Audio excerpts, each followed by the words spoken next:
una gran asamblea sobre el Comité de Descolonización de la COPAL, de la Conferencia Permanente de Partidos Políticos del Continente, donde venimos delegados de varios países en apoyo de Aruba para reanalizar la situación especial de retroceso en la vida institucional de estos países, ¿no? Como es el caso de Bonaire, como es el caso de Curazao, como es el caso de San Martín, como es el caso de Aruba, sobre ese nuevo orden financiero que le quiere colocar Holanda, esta vez a Aruba, ¿no?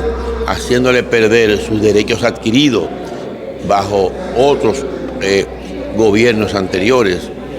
Y de una manera u otra, pues hemos querido sencillamente expresarle nuestra solidaridad, nuestro apoyo al Partido Movimiento Electoral del Pueblo, al MEP, a su líder, la señora Evelyn Crowe, ¿no?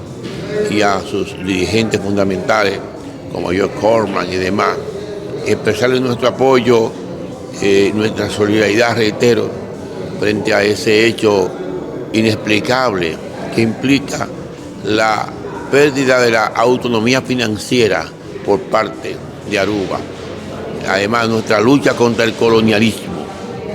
Nosotros creemos que Aruba tiene que ser un país libre, un Estado soberano, con derecho a adquirir su propia política exterior y a definir su propio estatuto de vida. Santo Domingo está avanzando.